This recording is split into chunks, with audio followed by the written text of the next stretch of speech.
सद्गुरू श्री ब्रह्मचैतन्य महाराज गोंदवलेकर यांचं प्रवचन 10 जून. आपला व्यवहार परमार्थ घडतो तो सर्व त्याचे इच्छेने चालतो. असे झाले असते तर बरे झाले असते हे म्हणणे नाही खरे. जे होणे योग्य ते घडले व ते रामेच्छेनेच घडले. परमात्म्यानेच जी इच्छा केली त्याचे आड नाही कोणी आले. हा ठेविता विश्वास मनाला धीर वाटेल खास. माझे सर्व कर्माचा गुरुच सूत्रधार. सर्व सत्ता गुरुचे हाती. तेथे न चाले कोणाची गती. आपले जगणे जेथे भगवंताच्या हाती तेथे बाकीच्या गोष्टींची काय मिती. परिस्थिती कोणाचीही कितीही असली भली किंवा बुरी तरी परमात्म्याचेच हाती त्याची दोरी. न पडावे अभिमानाला बळी. राम इच्छा जाणावी सगळी. हा जरी असेल सिद्धांत तरी जपून वागावे व्यवहारात. आपला व्यवहार परमार्थ घडतो तो सर्व त्याचे इच्छेने चालतो. म्हणून होणे जाणे भगवंताच्या हाती. आपण त्याला जावे शरणागती. चित्तात ज्याच्या राहिले समाधान तोच भगवंताचा आवडता जाण.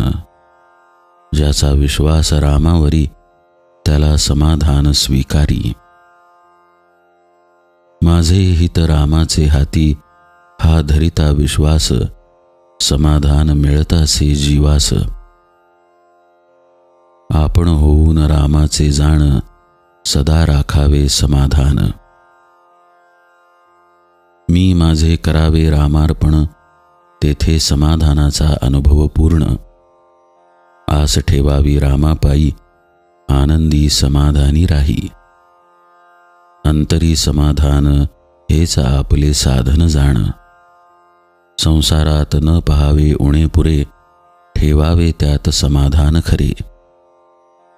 जशी जशी ज्यावेळी जी परिस्थिती तशी तशी असावी समाधान वृत्ती. ज्या स्थितीत ठेवेल राम त्यात राखावे समाधान. चित्ता अहंता ममता कोणी कारणा वाचून केले छळ कपट अपमान अथवा बोलिले शब्दबाण त्यात राखावे समाधान. समाधान देणे नाही दुसऱ्याच्या हाती. ईश्वर कृपेनेच त्याची प्राप्ती. जोवर संशयी झाले मन तोवर न होई समाधान.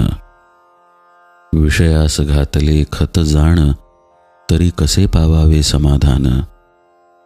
जोवर दृश्याचे भान तोवर मनी न राहे समाधान. समाधानाची स्थिती उपाधी रहित असावी वृत्ती. कोठे ठेवावे मन जेणे मिळेल समाधान. समाधान नव्हे देहाचा गुण. मनाने व्हावे भगवंताचे आपण. पांडव झाले वनवासी पण अखंड राहिले भगवंतापाशी. पांडव भगवंताचे भक्त झाले वनवास नाही चुकविता आले. त्यांनी केले भगवंताचे स्मरण जेणे राखले समाधान. आता झालो मी रामाचा हा विचार ठेवावा साचा.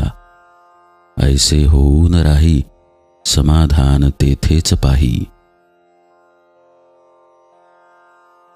सर्व करता राम हे ठेविता चित्ती. समाधान येते त्या परती. जानकी जीवन स्मरण जय जय राम.